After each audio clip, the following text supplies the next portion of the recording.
Bonjour, aujourd'hui on va parler de la société sans argent. Plutôt on dira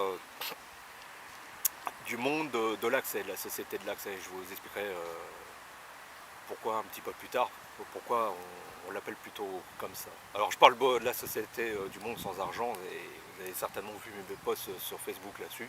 C'est-à-dire encore. Alors je suis pas youtubeur, la vidéo c'est pas trop mon truc. Je suis pas trop à l'aise avec ça, mais je me suis dit que plutôt que de l'écrire et de montrer des posts, des images et tout ça, ça c'est très bien. Mais de l'exprimer aussi physiquement, c'est peut-être encore un peu mieux. Alors pour ceux qui ne sont pas convaincus, ça ne les convaincra pas davantage. C'est pas grave, mais le truc dans tout ça, le but dans tout ça, c'est d'ouvrir le débat et d'en discuter.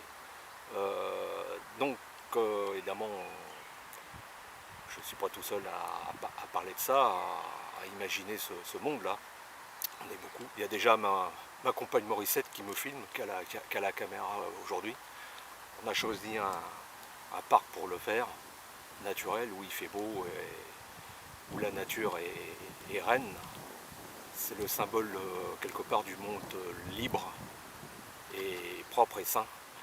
Et il n'y a rien de tel comme lieu pour parler du monde que nous voulons, du monde débarrassé de toutes les dégradations et du mal. Pourquoi croyons-nous un monde sans argent, ou plutôt sans la monnaie? Parce que nous pensons que l'argent est toujours en toile de fond et toujours à l'origine de tous les problèmes de ce monde, de toutes les dégradations, de toutes les humiliations faites à l'humanité et à tout le monde vivant. Et qui depuis, ça fait maintenant pratiquement 5000 ans que la monnaie a été créée, imaginée par l'homme. Et ce qui a été imaginé et créé peut bien être aboli et remplacé par toute autre chose, quoi.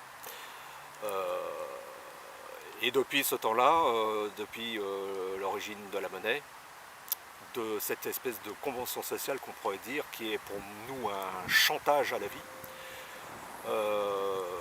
il n'y a eu que des conflits entre les hommes, des batailles, des guerres, des infamies, de la famine, des maladies, des épidémies.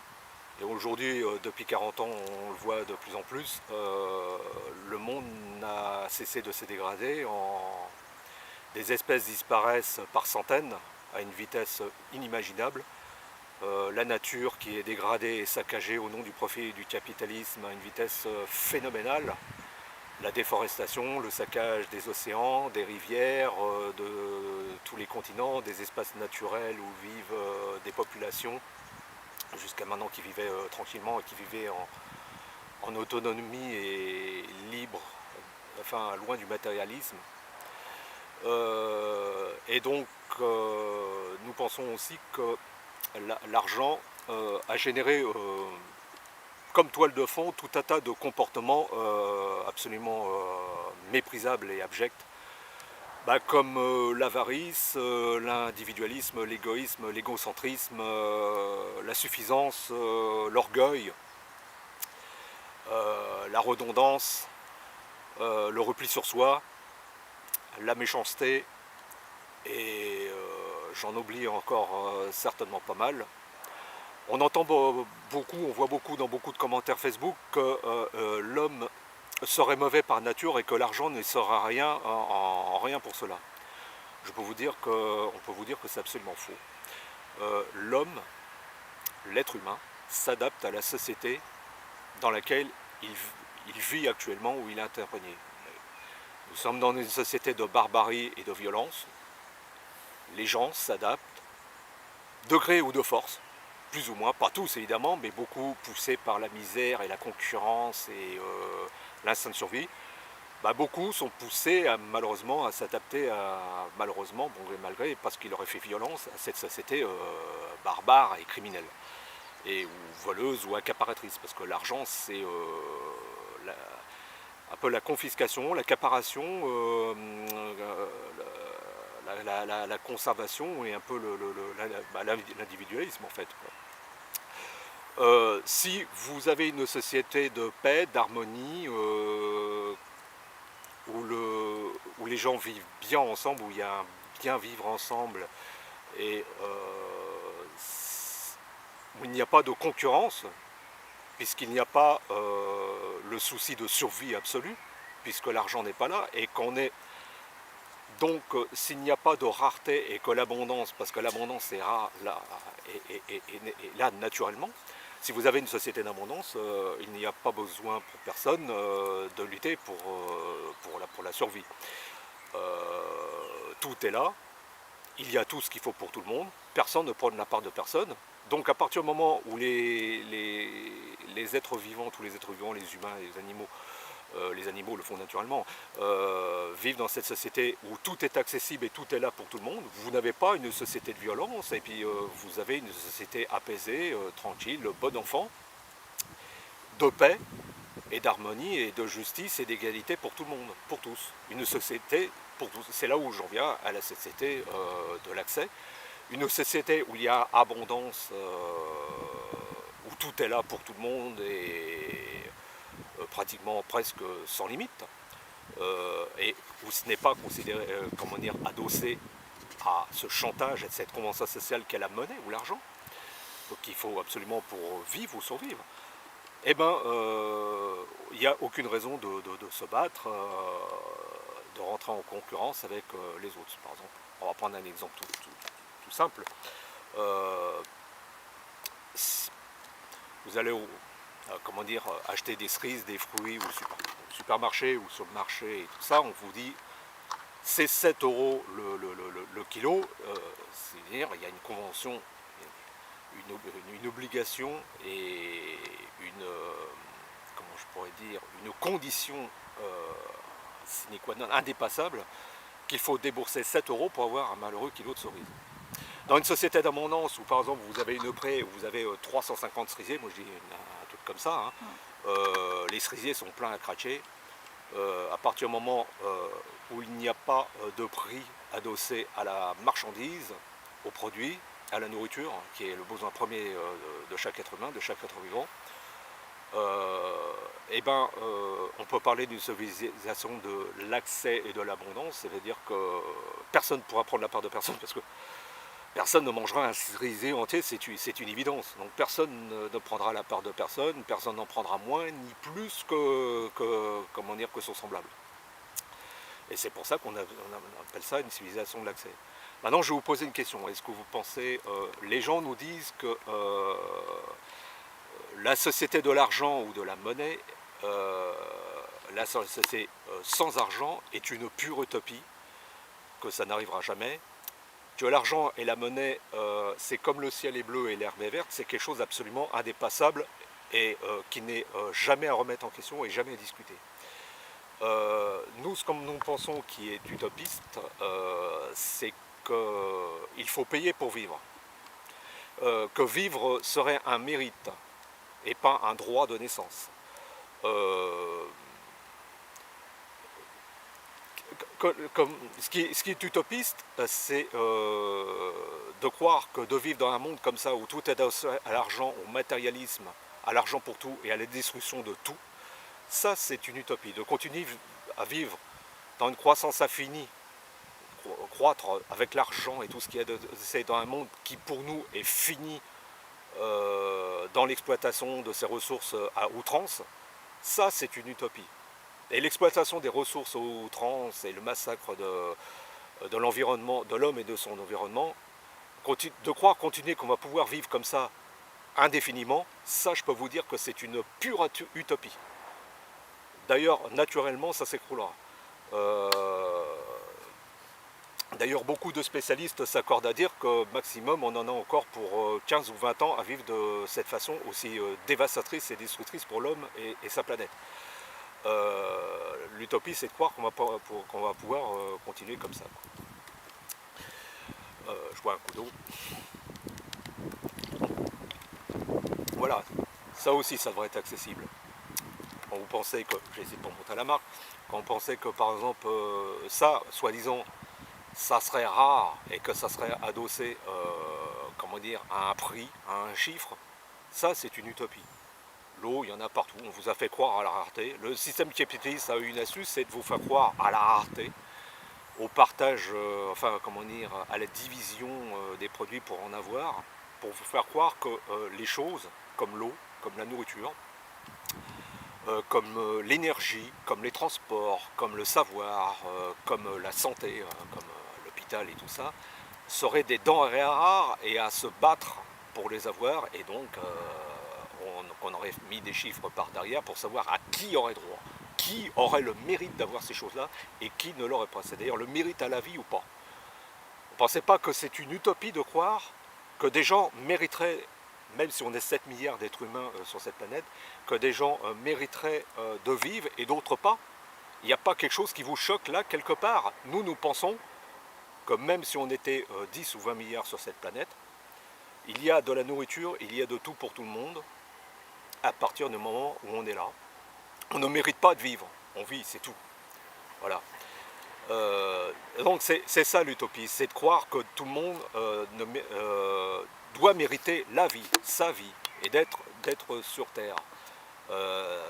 Nous avons tous en nous des compétences, des qualités, et quelque chose à apporter ici, parce que l'on sait, ou ce que l'on peut savoir, ce que l'on peut faire, ce qu'on est capable de faire. Il faut retirer ça de la tête, il faut de croire que tout le monde n'a pas son rôle dans la société et que tout le monde n'a pas les mêmes droits et les mêmes accès. Retirez-vous ça de la tête. C'est le monde capitaliste et ses médias associés qui vous ont fait croire ça pendant des décennies, et même au-delà, ça fait des siècles que dure ce mensonge qu'il faut absolument mettre à bas aujourd'hui. Il y en a d'autres qui vous l'expliqueront. Pour le monde de l'accès, et on va dire le monde sans argent, alors ne parlons pas, par exemple, du monde de la gratuité. Longtemps j'ai employé ce mot-là, et ma compagne m'a repris là-dessus, et elle a raison. Le monde de la gratuité, voilà, c'est encore un mot qui est adossé à la société capitaliste, et encore plus maintenant. Quand on vous fait une gratuité quelque part, quand on vous dit la sécurité sociale c'est gratuit, ou les écoles c'est gratuit, ou les routes c'est gratuit, c'est archi faux. Ce n'est pas gratuit, parce que ça, c'est un gratuit, c'est un paiement différé. Vous le paierez plus tard en TVA, en taxes, en impôts, ou sur votre salaire différé, c'est-à-dire sur vos charges sociales, c'est-à-dire ce que l'on vous prend et que vous ne voyez pas tout de suite. Ce qui est en fait le salaire brut, la deuxième partie de votre salaire. Par exemple pour l'hôpital, la sécurité sociale, quand on a besoin de vous soigner, votre chômage, votre vieillesse et tout ça. Ça, ce n'est pas gratuit, sachez bien, vous le payez. On a vu un article dernièrement, je crois que c'est un Dunkerque, un maire sans étiquette, qui proposait les voyages en bus dans sa ville gratuits 2 jours par semaine et voire tous les jours dès 2018. Alors sur le coup on dit tiens, il a eu une bonne idée le mec. Non, en fait, quelque part, il n'y a rien de gratuit. C'est-à-dire que si vous montez dans le bus comme ça, sans payer, ça a l'air d'être du gratuit. Mais sachez bien que ça, de toute façon, vous le payez dans vos impôts locaux et vos taxes après. C'est pris après. La société de l'accès, ce n'est pas soumis à conditions et à petites ruses et à différer. C'est le non-paiement quoi qu'il arrive. Parce que de toute façon dans la société de l'accès, l'argent n'existe plus, sous quelque forme que ce soit sous monnaie physique comme on l'a actuellement, ou de manière crypturale ou électronique, comme ça va arriver après. Il faut savoir que d'ici courant 2018, au pire 2019, il est prévu dans le monde entier que l'argent liquide, s'il y en a qui ne le savaient pas encore, j'ai fait des posts là-dessus, que l'argent liquide disparaîtra purement et simplement pour laisser place à l'argent électronique. C'est-à-dire que tout le monde ne paiera plus que par carte et la monnaie. Ce qui veut dire qu'en fin de compte, l'argent lui-même ne vaut rien. Ce sont des chiffres quelque part. C'est un chiffre sur un compte en banque, quelque part c'est un score, c'est 4 ou 5 chiffres qu'on met l'un derrière l'autre. Ça ne veut rien du tout dire sur votre vie, c'est comme un numéro de sécurité sociale ou un numéro de carte d'identité, ça n'a aucune valeur. La vraie valeur c'est vous, c'est ce que vous êtes intrinsèquement, c'est votre être, c'est pas votre avoir.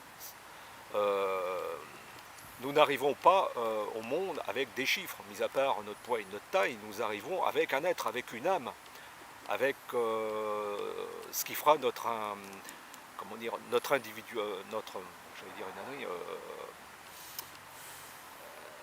on pourrait dire ça, notre personnalité, ce qui fera notre personnalité, c'est-à-dire notre état d'être et notre raison d'être. Pas ce que l'on a matériellement chez nous, et pas ce qu'on a numériquement sur un compte en banque ou une épargne. C'est pour ça que,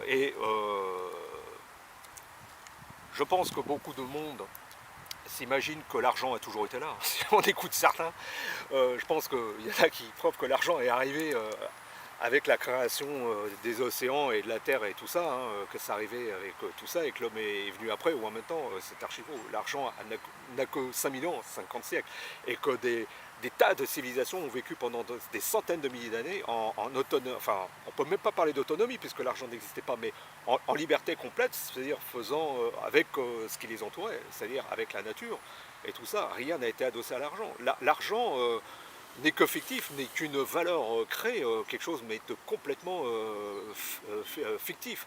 C'est un gadget en fait, normalement ça n'existe pas et c'est de plus en plus un gadget parce que maintenant c'est la Fed, c'est la réserve fédérale américaine qui fabrique l'argent, c'est de la monnaie de singe, ça n'existe pas concrètement. Ce que vous avez dans votre portefeuille ou comment dire dans votre porte-monnaie, ça n'a pas de valeur réelle en fait. On vous dit vous avez tant sur votre compte ou vous avez tant. Tout ça, c'est un tissu de mensonge, c'est des âneries. Ouais, 15 000. Ouais, c'est déjà pas mal quoi. Donc là, nous sommes deux sur une pelouse à parler de ça.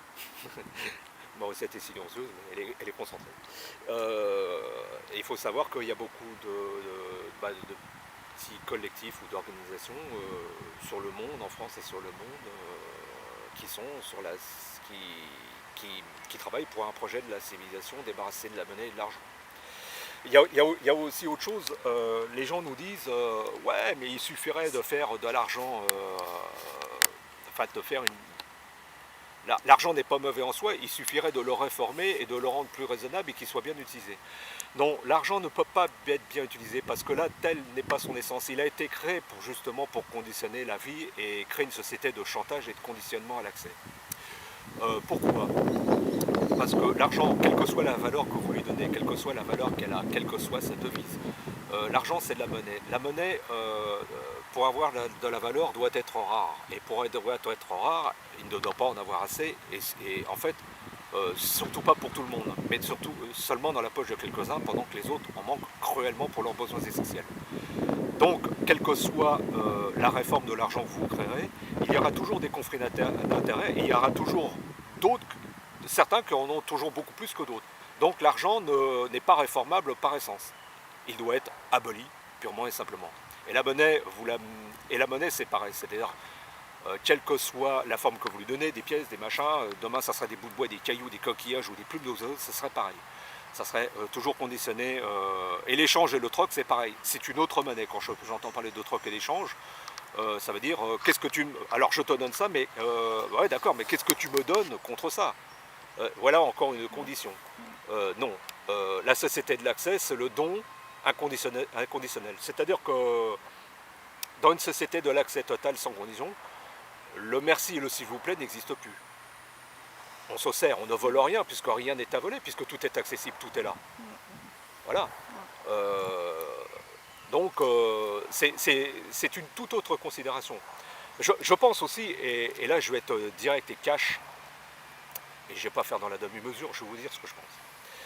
Quand les gens nous opposent le fait qu'une société sans argent serait utopiste, alors je leur parle à eux. C'est parce que vous n'y croyez pas ou parce que vous ne le voulez pas vraiment? Ben, je vais vous dire ce que je pense. Moi je pense que vous ne voulez pas, ou pas tout à fait, ou pas tout complètement, voire même pas du tout. Pourquoi? Parce que en fait l'argent est une croyance pour vous. C'est comme une sorte de religion. Et un confort aussi, on y est bien au chaud. Et puis il permet de se forger une vie individuelle. On est recroquevillé un petit peu sur son petit cancas de soi et son confort. Et se protéger du voisin qui serait un prédateur. C'est archi faux. Une société de l'accès libre, où rien n'est conditionné à quoi que ce soit, c'est une société communautaire, du partage, du bien vivre ensemble, de la cohérence, de l'intelligence, de la conscience. Et une société surtout où on est libre. On n'est pas obligé de courir après un revenu pour remplir un frigo ou payer son habitation, qui d'ailleurs demain ne serait plus conditionné à un paiement, que ce soit un logement ou une maison. Ça aussi c'est une aberration. Bon voilà, en gros j'ai tout expliqué, s'il fallait faire une partie 2 pour en expliquer davantage, on n'hésitera pas. Quoi. Et surtout merci Morissette qui est là et qui n'aurait pas dit moins que moi. Sans ça, je peux vous donner quelques liens sur internet pour aller vous renseigner là-dessus. Il y a le projet Mosicha, France et international. Il y a VTAM, il y a la charte du monde libre, il y a l'Ubuntu.